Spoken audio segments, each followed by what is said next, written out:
Hi all welcome to football arena. കഴിഞ്ഞ മത്സരത്തിൽ മൊറോക്കോയോട് സമനില വഴങ്ങേണ്ടി വന്നതോടുകൂടി ബ്രസീലിയൻ നിരയിൽ ഏറ്റവും കൂടുതൽ വിമർശനങ്ങൾ ഏൽക്കേണ്ടി വന്ന താരങ്ങളിൽ ഒരാളാണ് റാഫീഞ്ഞ. മുന്നേറ്റ നിരയിൽ പ്രത്യേകിച്ചൊരു ഇമ്പാക്റ്റ് ഉണ്ടാക്കാൻ അദ്ദേഹത്തിന് സാധിച്ചിരുന്നില്ല. ഇതോടുകൂടി റാഫീഞ്ഞയ്ക്ക് വലിയ വിമർശനങ്ങൾ ലഭിച്ചു. പ്രത്യേകിച്ച് ബാഴ്സയിൽ പുറത്തെടുക്കുന്ന ഒരു പ്രകടനം ബ്രസീലിൽ റാഫീഞ്ഞ പുറത്തെടുക്കുന്നില്ല എന്നുള്ള പരാതി വ്യാപകമാണ്. കഴിഞ്ഞ മത്സരത്തോടുകൂടി ആ പരാതി അധികരിക്കുകയും ചെയ്തു. പക്ഷെ റാഫീഞ്ഞയെ പിന്തുണച്ചുകൊണ്ട് ബ്രസീലിയൻ ലെജൻഡായ തിയാഗോ സിൽവ രംഗത്ത് വന്നിട്ടുണ്ട്. അതായത് റാഫീഞ്ഞ തിരിച്ചു വരും, ഒരു മത്സരം കൊണ്ട് റാഫീഞ്ഞയെ ഇങ്ങനെ വിലയിരുത്തുന്നത് ശരിയല്ല എന്നൊക്കെയാണ് തിയാഗോ സിൽവ പറഞ്ഞിട്ടുള്ളത്. ഒരു വലിയ മറുപടിയാണ് അദ്ദേഹം നൽകിയിട്ടുള്ളത്. നീളൻ മറുപടി നൽകി എന്ന് തന്നെ പറയേണ്ടി വരും. അത് നമുക്കൊന്ന് പരിശോധിക്കേണ്ടതുണ്ട്.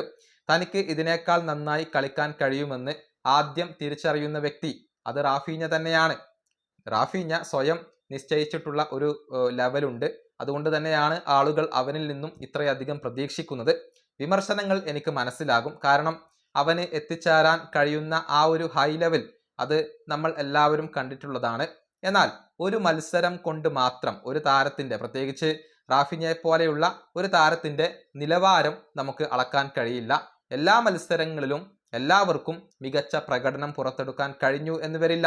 ലോകത്തിലെ ഏറ്റവും മികച്ച താരങ്ങൾക്ക് പോലും കഠിനമായ ബുദ്ധിമുട്ടുള്ള രാത്രികൾ ഉണ്ടായിട്ടുണ്ട്.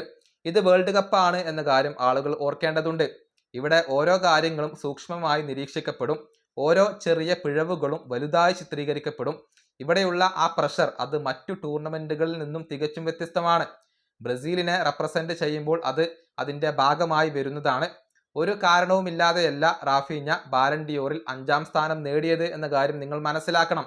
ഏറ്റവും ഉയർന്ന തലത്തിൽ സ്ഥിരതയാർന്ന പ്രകടനം കാഴ്ചവെക്കാതെ ഒരാൾക്ക് അത് നേടിയെടുക്കാൻ കഴിയില്ല.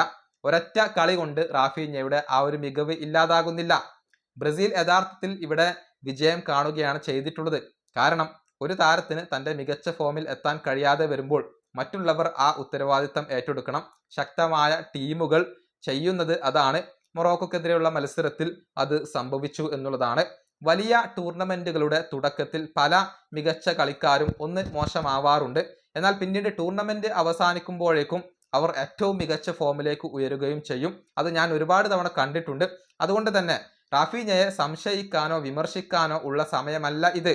അവനെ ഇപ്പോൾ സപ്പോർട്ട് ചെയ്യണം. കാരണം മികച്ച താരങ്ങൾ എപ്പോഴും മറുപടി നൽകുന്നത് പോലെ റാഫീഞ്ഞയും ശക്തമായി തിരിച്ചു വരുമെന്ന് എനിക്ക് പൂർണ്ണമായും ഉറപ്പുണ്ട്. ഇതാണ് തിയാഗോ സിൽവ പറഞ്ഞിട്ടുള്ളത്. ഒരൊറ്റ മത്സരം കൊണ്ട് റാഫീഞ്ഞയെ എഴുതി തള്ളരുത്, ആ തെറ്റ് നമ്മൾ കാണിക്കരുത്.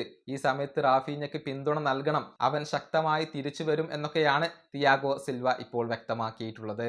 ഈ വീഡിയോ അവസാനിപ്പിക്കുന്നു. അടുത്തൊരു വീഡിയോ കാണാം.